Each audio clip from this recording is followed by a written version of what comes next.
You know that voice. That was Stephen A. on his radio show yesterday talking about a potential off-season interview between the Lakers and Kyrie Irving reunited. Hello.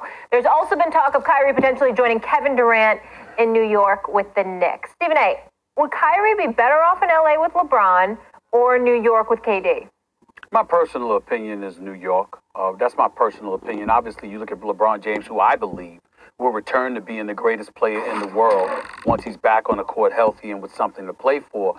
Nevertheless, when you look at Kyrie Irving and the combination of Kyrie Irving and LeBron James, even though they won a title together, the reality is when you consider some of the options that are available to them, Kyrie shouldn't be LA's #1 option. If I'm LeBron, I'm thinking about somebody damn near a foot taller than Kevin Durant, or definitely somebody like a Kawhi Leonard, or even a Klay Thompson for that matter. But Kyrie Irving, the reason why I think Max New York would be a better situation than LA is because I believe that same guy that wanted his own, that wanted to dictate his terms, that didn't want to have to capitulate to the allure, the cachet, and the suffocating presence of a LeBron James. And I don't mean LeBron James personally. I just mean all that LeBron James brings because of his greatness.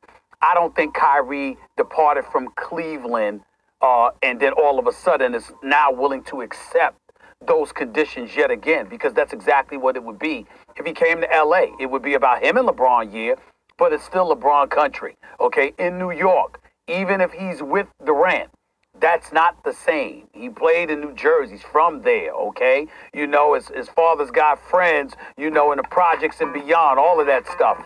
Kyrie is incredibly familiar with all things New York and what have you. So even though Kevin Durant would be there with him, it would still be more of his than LA would be. And I think that's something that would resonate with Kyrie. So in other words, if you go into New York, I certainly don't think he's going by himself, Max.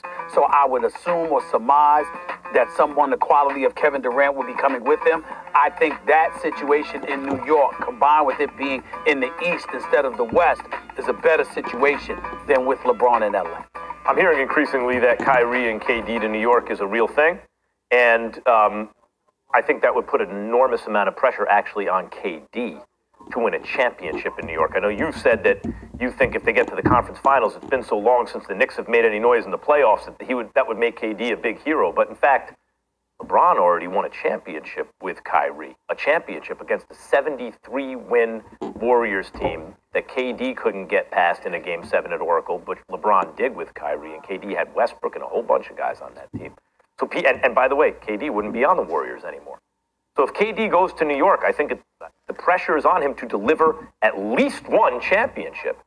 Because in KD's own mind, it seems pretty clear he's trying to be the best in the game and wants to be, you know, he doesn't talk about it a lot, but it seems like it's important for him to be remembered as great as he could possibly be. When you really look at KD's game, why wouldn't he try to be the greatest who ever lived, right? What weaknesses does he have in his game, including his height and defense and everything? So I think that would be enormous pressure. And that's one of the reasons I think both KD, but we're talking Kyrie now, would be better off in LA with LeBron James. First of all, the Knicks, it's been well documented, are a dysfunctional franchise and have been so for a long time. And even though you say, well, the current regime's not dysfunctional, but in fact, the fact that there's constant regime turnover in the front office with the Knicks means that going forward, you can anticipate that it will continue to be dysfunctional. For example, why do they have to trade Porzingis? Well, one of the reasons is you got to get out of a cap problem. Well, who created the cap problem? The Knicks. We say, well, that was the previous regime, not this regime. Yeah, but now this regime needs to trade their best player in order to get out of the cap problem. And why wouldn't that continue to happen, given who the owner of the team is? On the other hand, in LA, not only do you have the kind of sexiest market in the country, especially for basketball, because the Lakers are the biggest brand, not only do you have in Jeannie Buss a far more competent owner than James Dolan, but if you're Kyrie Irving, Stephen A., I said LeBron needs to humble himself.